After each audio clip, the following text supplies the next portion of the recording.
Bueno, muy bien. Hagámoslo así. Una disculpa por las dificultades técnicas. Lo que puedo hacer es tratar de producir este video por separado. A lo mejor no será en vivo y también lo podremos publicar, pero vamos a comenzar. Entonces, como mencionábamos, estamos entrando a otra temporada de resfriados y gripa. Se ofrecen muchos medicamentos que podemos tomar para combatir el resfriado, la gripe. Hay vacunas que se están desarrollando, pero no vamos a tener tiempo de hablar de todo esto hoy y ciertamente son temas algo controvertidos. Entonces, vamos a enfocarnos en el papel específico del glutatión en esto. Vamos a ver también la COVID, el coronavirus, porque estos son cuestiones relevantes para nuestra discusión. Vamos a comenzar viendo ¿por qué son notables estos virus? Estos virus, por supuesto, pueden convertirse en bronquitis, neumonía o incluso en infecciones complicadas e incluso pueden llevar a la muerte. En su mayoría, estos vienen con algo que se llama en inglés URTI, es una infección de las vías respiratorias superiores. Este es el término que utilizan muchos profesionales de la medicina. La URTI, las infecciones de las vías respiratorias superiores, involucran la nariz, la tráquea, varios órganos, y como uno puede esperar, los síntomas casi siempre se refieren a estas áreas. Nos duele la garganta, no se nos escurre la nariz, nos da tos, dolor de cabeza, dolores, fatiga en general. Todo esto causa entonces dolores, temblores. Todos ustedes han experimentado eso muchas veces en su vida. De hecho, en promedio, la mayoría de los adultos sufren de alguna infección de las vías respiratorias superiores 2 a 4 veces por año. Los niños, por otra parte, pueden sufrir mucho más frecuentemente esto por año, hasta 6, 8 veces por año en promedio. Ahora, muchos de ustedes quizás hayan observado algo extraño en el último año o en los últimos dos, que resulta que nos da un resfriado menos frecuente en los últimos 2 años que antes. Y esto no es por coincidencia. Esto es porque todas las precauciones que hemos tomado en contra de la COVID-19, la distancia social, el aislarnos cuando estamos enfermos, utilizamos cubrebocas, nuestra higiene ha mejorado, todo esto ha resultado en un decremento en la frecuencia en la que nos enfermamos de casi todos estos virus.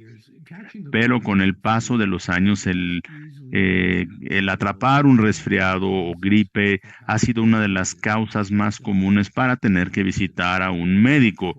Y no que el médico pueda hacer mucho por ustedes, pero aún así seguimos atendiendo muchos casos de resfriados. Vemos a muchas personas con resfriados.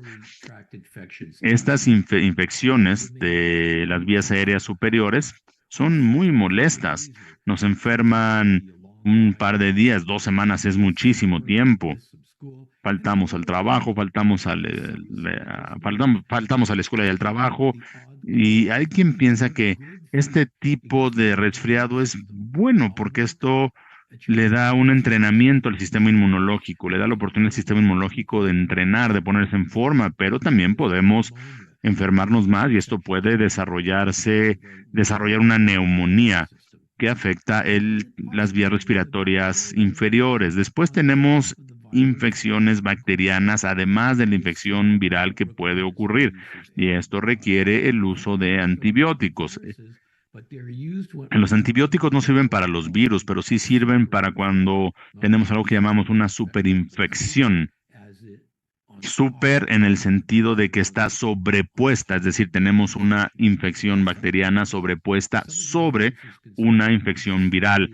Además, estos virus pueden diseminarse sistémicamente y pueden llevarnos incluso hasta la muerte. Es muy poco frecuente para el resfriado común, es muy, muy poco frecuente que esto suceda, pero es menos poco frecuente para la gripe y, por supuesto, también pues ya sabemos cómo está la situación con la COVID-19. La herramienta principal que tenemos para estas infecciones virales es la prevención.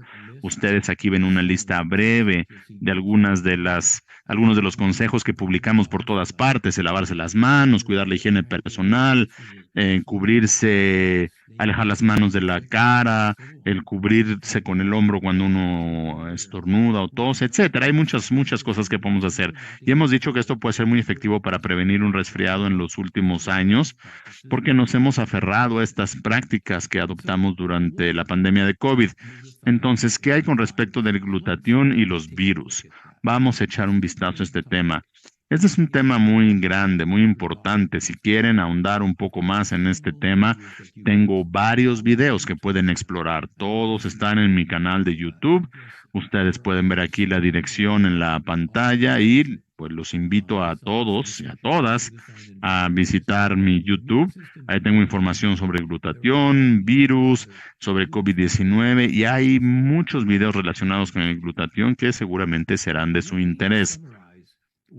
Quiero resumir lo que cientos de estudios ya han demostrado. El glutatión es un agente antiviral. Esto está claro, lo voy a repetir. El glutatión es un agente antiviral, una sustancia antiviral.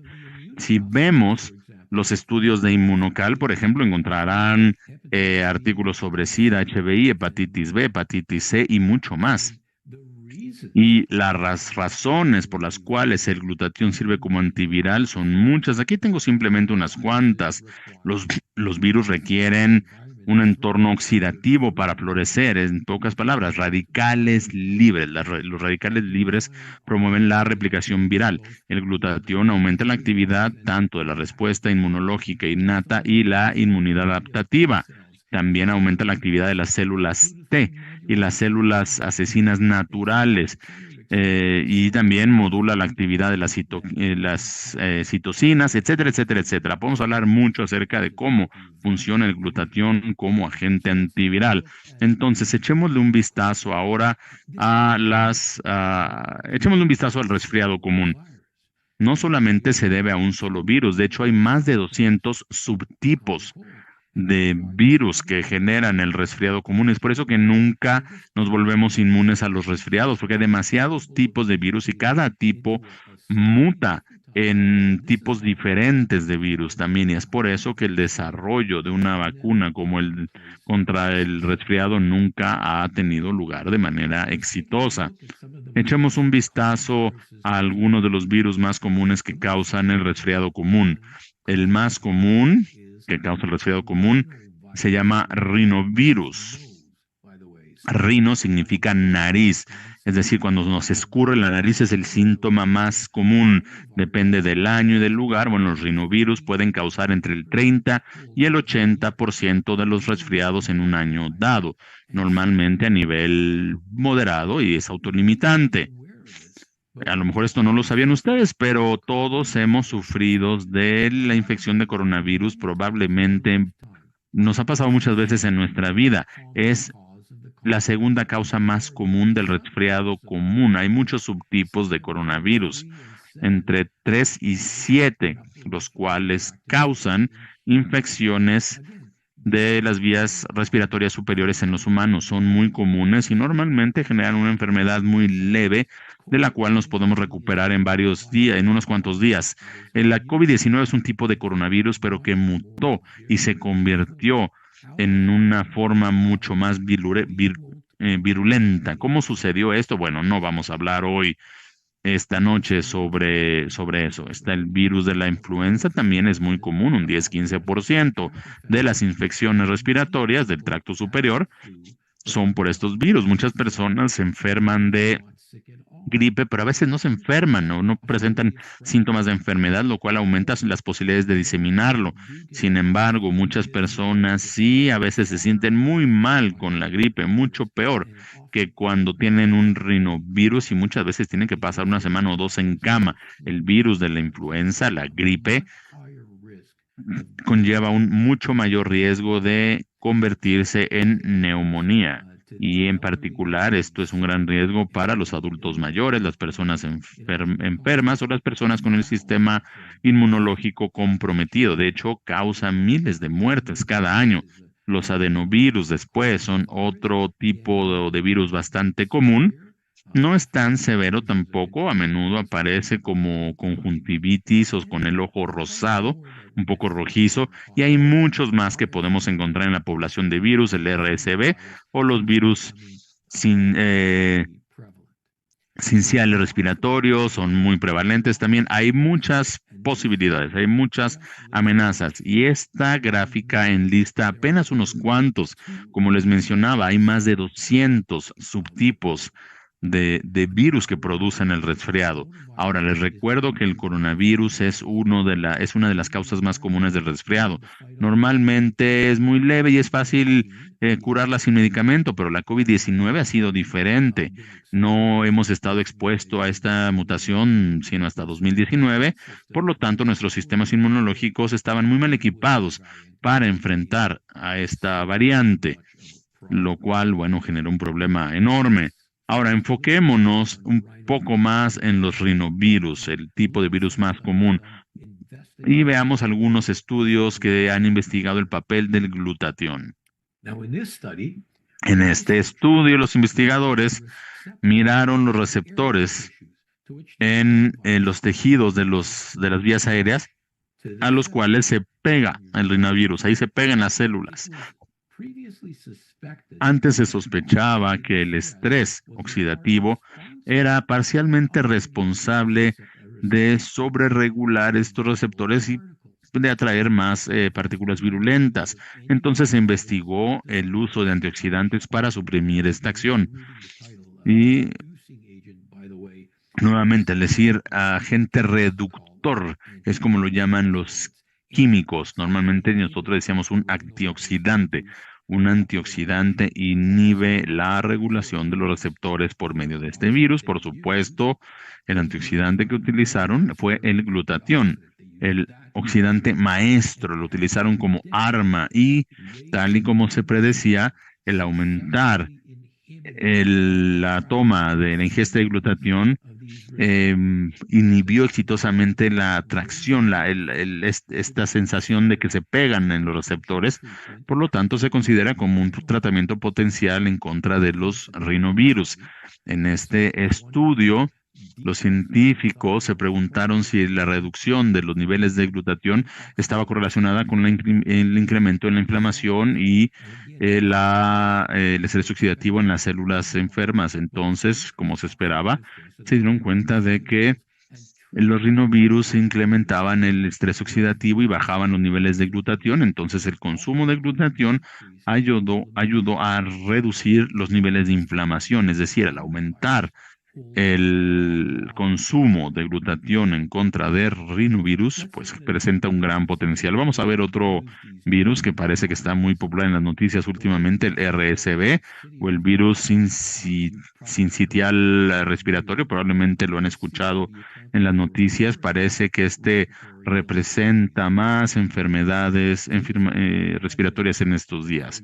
Hay muchísimas evidencias de que, por ejemplo, el asma, que es mediada por el estrés oxidativo y que una infección viral asociada con el inicio y la exacerbación del asma, perdón, actúa como un tipo de estrés oxidativo. La meta de este estudio era determinar si los virus RSV inducen el estrés oxidativo en las células epiteliales de las vías respiratorias humanas y si estos virus RSV, este tipo de estrés oxidativo, generaba inflamación. Y no solamente encontraron que de hecho esto es cierto, sino que también demostraron que el aumentar los niveles de glutatión revertía todo esto. Eso es algo muy prometedor. Un equipo español también analizó los niveles de glutatión en RSV y encontró que al utilizar los niveles de glutatión podían predecir el grado de la severidad de la infección por la deficiencia de glutatión. En otras palabras, los niveles de glutatión tienen una correlación inversa con el grado de la infección.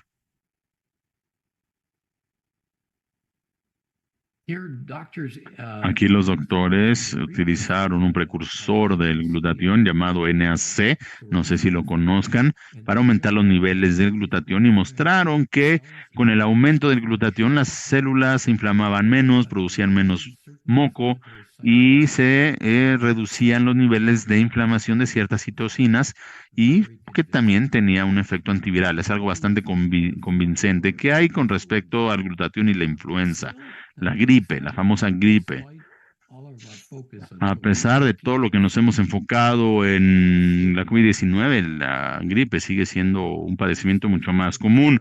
Veamos primero este artículo de la Universidad Emory en Atlanta, Georgia, en donde yo fui jefe de la residencia de medicina hace muchos años. Lo que hicieron fue analizar tanto los cultivos de tejidos y de organismos vivos para probar si el aumentar los niveles de glutatión suprimiría el avance de la gripe. Si vemos los cultivos de tejido, incluyendo células epiteliales de pulmón humano, el glutatión inhibió significativamente la producción y la actividad la producción de virus de influenza activos. En animales vivos también el glutatión redujo el conteo viral en pulmones y tejido de la tráquea. Es decir, tanto en laboratorio como en animales, estos datos sugieren que el glutatión tiene una actividad en contra de la influenza. A medida que aumentaba la concentración de glutatión, de acuerdo con esta gráfica, pues también bajaban los niveles de la enfermedad. Este estudio es uno de los primeros artículos que analiza los niveles de glutatión en la influenza y sigue siendo mi estudio favorito porque este nos lleva de vuelta a los 90. El liderado por el doctor Sylvain de Flora, el equipo puso un sujeto humano, en NAC para aumentar el glutatión durante 6 meses durante la temporada pico de la gripe y se comparó esto con un grupo que simultáneamente estaba tomando un placebo. Se trata de un estudio placebo de control y los participantes llevaron una bitácora diaria de sus síntomas de salud y se les hizo pruebas para ver si presentaban anticuerpos de la gripe. Entonces, echemos un vistazo a algunos de estos hallazgos. En esta gráfica, el grupo placebo se ve representado por las barras morado claro, lavanda, y los precursores de glutatión se ven en morado oscuro. Lo que vemos son los síntomas reportados por los pacientes, por ejemplo, la tos, el dolor de garganta, escurrimientos nasales, etcétera. Y podemos ver en esta gráfica que el grupo de glutatión tuvo como un medio a un tercio de los síntomas en comparación con el grupo placebo. Igualmente que los que estaban se vio quiénes estaban enfermos como para mandarlos a cama. De los 10 pacientes que sufrieron la gripe sin haber estado en cama, es decir, de estos 10, 9 de ellos, de los que no fueron a cama, recibieron el tratamiento de NAC para aumentar los niveles de glutatión, 9 de 10. Esta gráfica es todavía más reveladora. Se basó en si el paciente había tenido una prueba positiva a gripe, una prueba sanguínea y si tenía síntomas o no. Entonces, en una prueba, pues estamos hablando de una prueba positiva y se presentaban síntomas. 80% de las personas que no tomaron el placebo, que tenían una prueba positiva, tenían síntomas bastante claros. El 80% de ellos que no tenían niveles tenían niveles elevados de glutatión. Por el otro lado, el grupo que tenía mayores niveles de glutatión solamente desarrollaron, el 25% de ellos desarrollaron síntomas. Entonces, nuevamente, en los pacientes que estaban con mayores niveles de glutatión, que tuvieron un resultado positivo para influenza, solamente un cuarto de ellos presentaron síntomas. Esta es una reducción muy importante en la probabilidad de enfermarse si se enferman de la gripe. Los que tenían niveles elevados de glutatión tenían síntomas menores y, por supuesto, un tiempo más corto de recuperación. Esto me resulta un estudio muy sobresaliente. Por último, echemos un vistazo a COVID-19 y glutatión. Yo sé que parece extraño que comparemos la COVID-19 con el resfriado común y la gripe, pero en realidad la mayoría de los casos de COVID en la actualidad tienen el aspecto y la sensación de un resfriado fuerte y ojalá las cosas se mantengan de esa forma. Debo recordarlos que este tema lo he cubierto a profundidad y ustedes pueden encontrar presentaciones sobre este tema si visitan mi canal de YouTube. Aquí están las ligas. Hay una presentación detallada sobre glutatión y COVID-19 y pueden entrar utilizando la dirección que está en la pantalla. Por favor, visiten el video. Quiero decirles ahora que esta es un área en la que se ha investigado muchísimo y se sigue y sigue siendo el enfoque de la investigación. Si vamos a pubmed.gov y ingresamos los términos de búsqueda, glutatión y COVID, vamos a encontrar 250 artículos escritos, todos en los últimos 3 años. Y a propósito, muchos más están en proceso. La relación entre el glutatión y la COVID-19 está muy bien establecida. Echemos un vistazo a algunos hallazgos. Los bajos niveles de glutatión representan un factor de riesgo para desarrollar COVID. La gente con mayores niveles de glutatión tiene menores probabilidades de enfermarse de COVID-19. Los bajos niveles de glutatión se correlacionan con la severidad de la COVID. En otras palabras, cuantos menores sean los niveles de glutatión, mayor será la severidad o la gravedad de la enfermedad. Y tal y como sucede con otras infecciones virales, la COVID en sí agota el glutatión. Esto puede llevar a una espiral descendiente de la enfermedad. Los bajos niveles de glutatión aumentan la inflamación pulmonar. Los niveles de glutatión están inversamente correlacionados con el daño en la inflamación pulmonar y mucho de este daño e inflamación en los pulmones son causa de la producción de moléculas que nosotros llamamos citocinas inflamatorias. Seguramente han oído hablar de la tormenta de citocinas. Bueno, estas son mediadas por células inmunológicas específicas que tienen el propósito de matar los virus, pero cuando se salen de control también pueden matar tejido pulmonar. Los bajos niveles de glutatión aumentan el riesgo de que haya una tormenta de citocinas. Pueden aprender más sobre esto en mis otros videos. Las condiciones preexistentes de la COVID-19 severas están vinculadas con los niveles bajos de glutatión. Ahora, ¿cuáles son algunas de las condiciones preexistentes que ponen en riesgo a un paciente de una enfermedad severa de COVID para la incubación, para la muerte? Bueno, la edad avanzada, la diabetes, los fumadores, la enfermedad pulmonar, todas estas condiciones preexistentes. ¿Qué tienen en común? Todas son condiciones que sufren por falta de glutatión. Lo más importante, los precursores de glutatión han sido utilizados con mucho éxito en estudios clínicos y como ustedes saben, esto sigue siendo el aspecto más importante.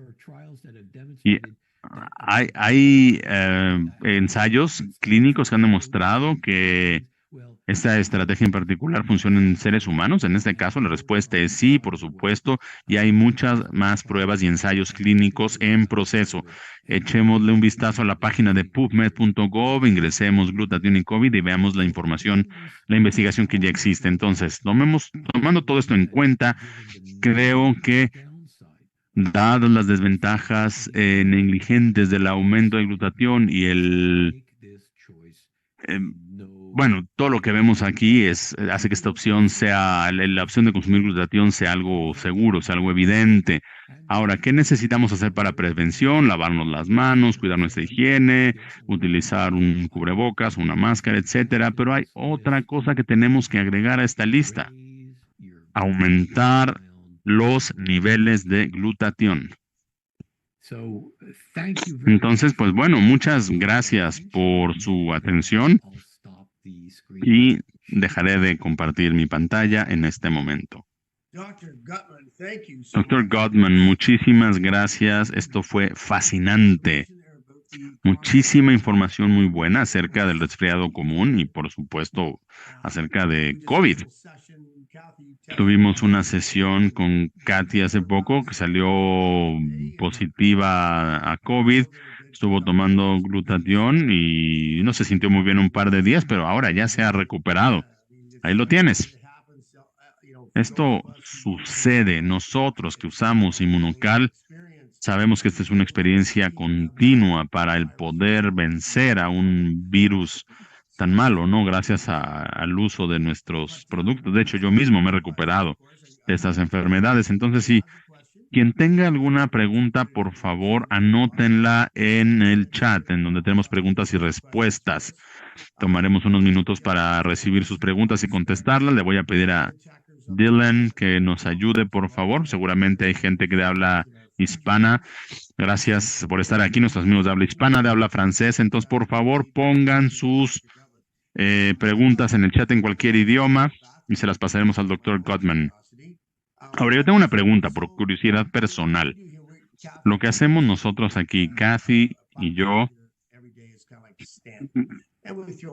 tenemos actividades muy regulares. Nos gustan los deportes, por ejemplo. Pero si alguien se enferma de un resfriado, ¿qué recomienda, doctor, en cuanto a aumentar su dosis de Inmunocal?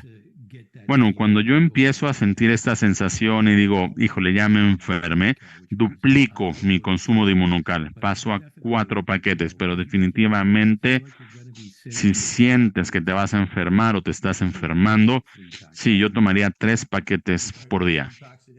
3 paquetes por día. Otra pregunta.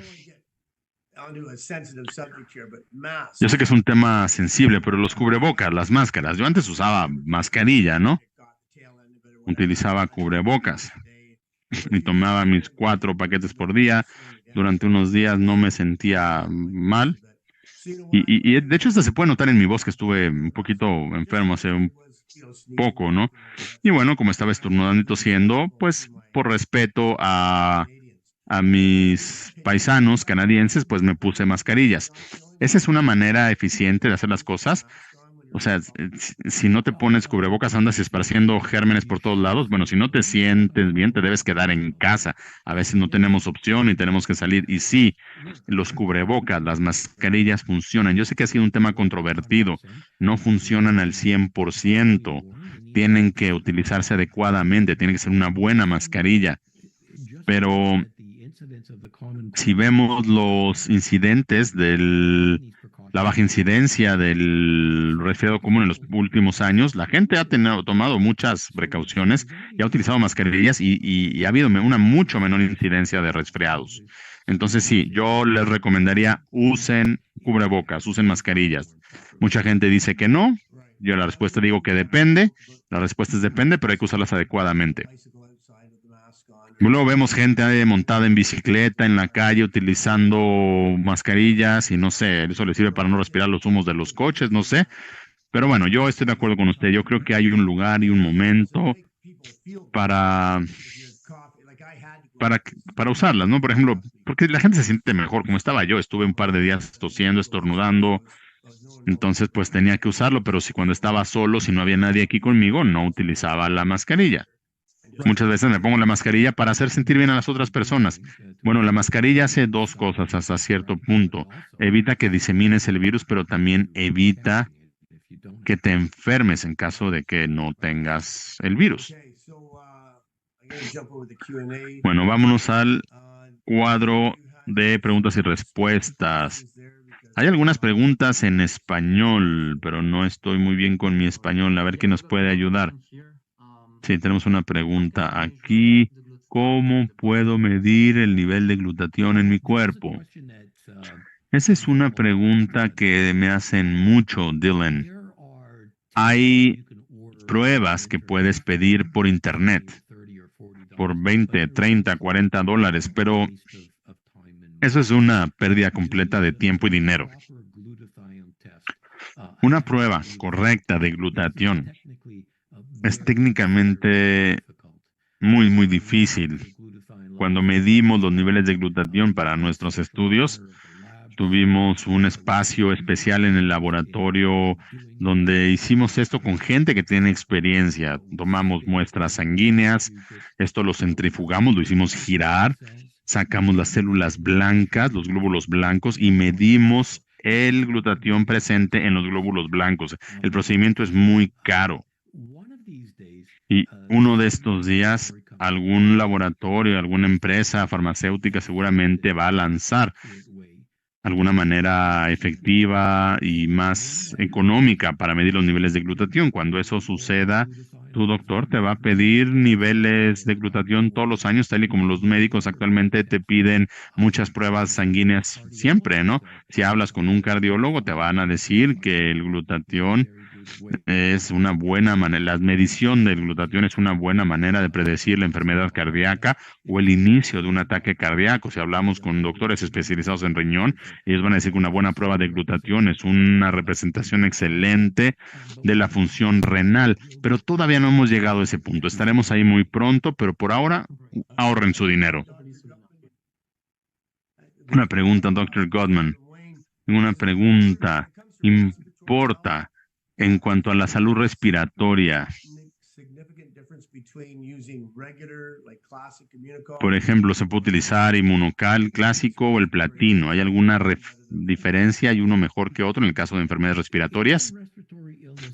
Si la enfermedad respiratoria se experimenta con inflamación, casi siempre es así, probablemente el platino sea mejor, aunque si estamos hablando de algún jovencito, un niño con asma, podemos tomar el regular, pero para una persona de mayor edad, algo como asma o a una bronquitis crónica o un enfisema, probablemente la mejor elección sería el platino. Muy buena pregunta. Dylan,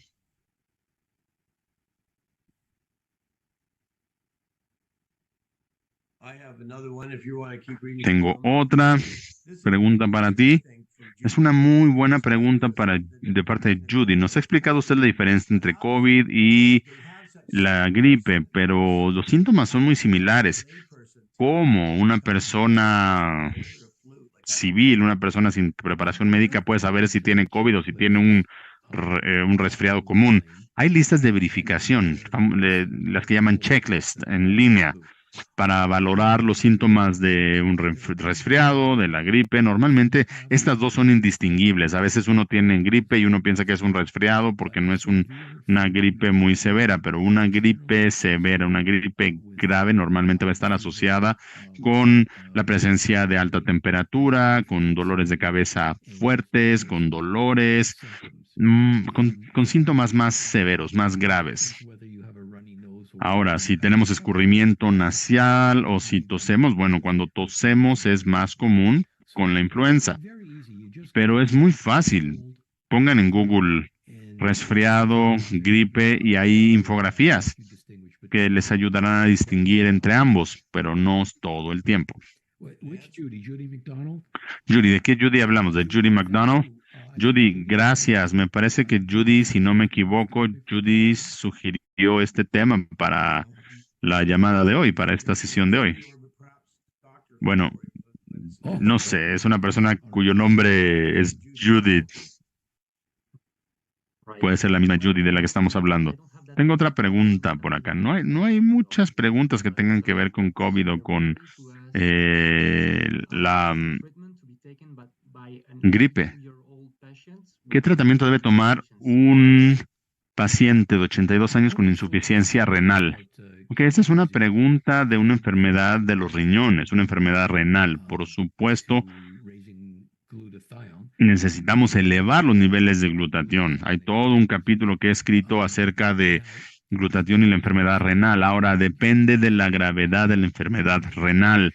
Muchos pacientes con enfermedad renal severa se les dice que restrinjan la cantidad de proteína que consumen, porque demasiada proteína es difícil de procesar para un riñón enfermo. Entonces, mucha gente reflexivamente dice, ok, la falla renal, tiene falla renal, no tome inmunocal porque es proteína. De hecho, es completamente lo opuesto.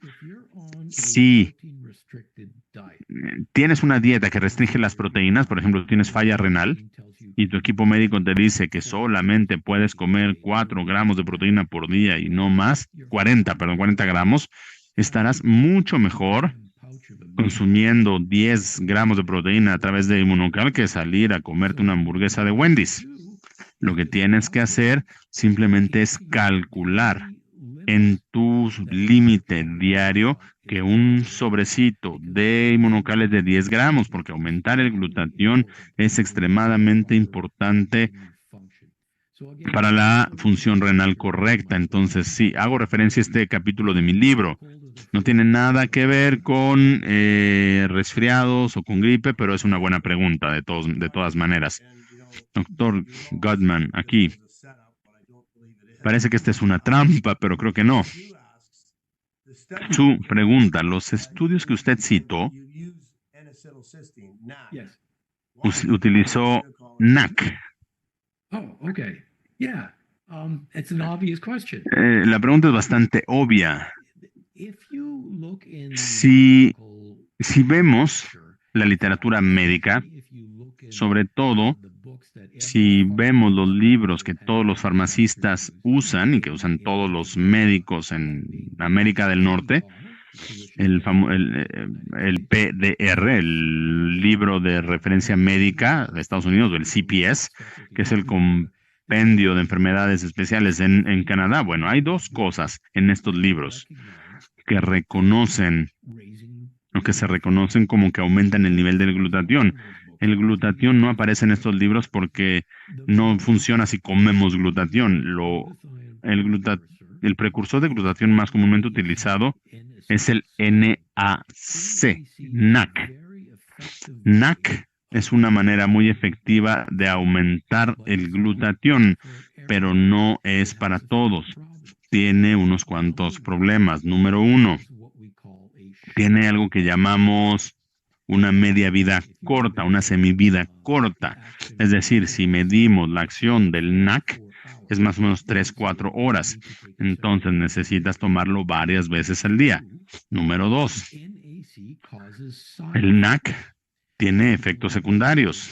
Y cuanto más tiempo tomemos NAC, vamos a tener más efectos secundarios. Después de un tiempo, podemos entrar a un estado que se llama hipercestidemia, es decir, es un estado de demasiada oxidación. Si uno se siente enfermo la primera vez que tomamos NAC y lo tenemos que tomar 4 veces al día, te vas a sentir 4 veces menos enfermo al final del día. Es un fármaco muy efectivo, pero sí conlleva ciertos problemas. Inmunocal, por otro lado, solamente hay que tomarlo una vez al día y después de una sola ingestión puedes ver efectos más allá de 3 o 4 horas.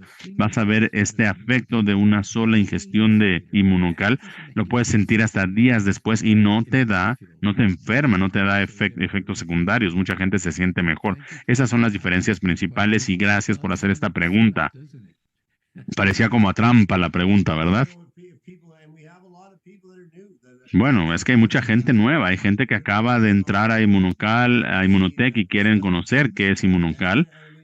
Y no sé, estaba buscando más preguntas, pero creo que una de las claves con la NAC y los estudios químicos es que es la forma más conveniente, ¿no? De administración. Es un compuesto sintético, no es natural, pero es una manera muy sencilla para ver qué sucede, ¿no? Al menos así ha sido a través de estudios clínicos, ¿no? Aumenta los niveles de glutatión.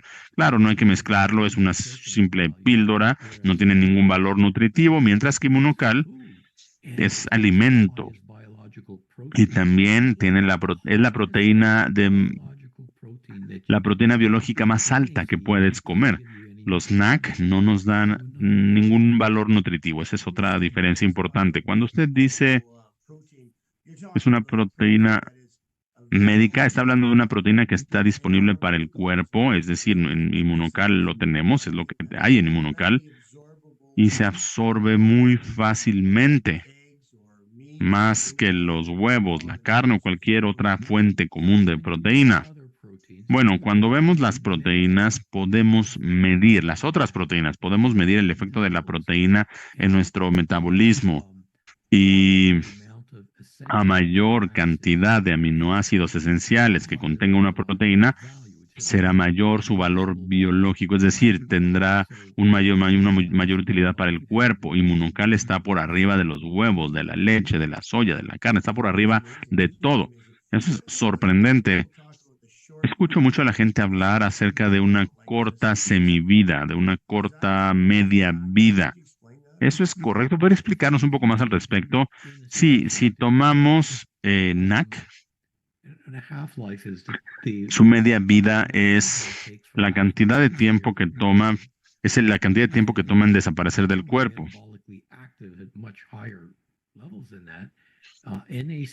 Entonces, después de 2, 3 horas, solamente la mitad sigue presente.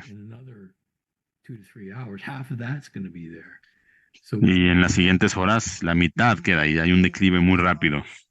Esto puede producir un pico de glutatión que venga seguido por alguna especie de choque o... Bueno, sí, por supuesto. Los niveles de glutatión se elevan mucho más después de tomar la N-acetilcisteína, la NAC.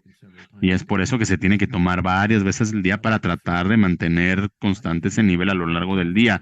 Incluso si lo tomamos 2, 3 veces al día, se van a notar esos picos. Sí, porque necesitamos que el nivel sea consistentemente alto, porque el glutatión es parte de las defensas. Nadie quiere que sus defensas, que su ejército se vaya de vacaciones, ¿verdad? Simplemente que no estén ahí y que no estén listos para defender al cuerpo cuando se necesita. Entonces, cuando usan nuestro producto, quiero entenderlo y quiero aclararlo.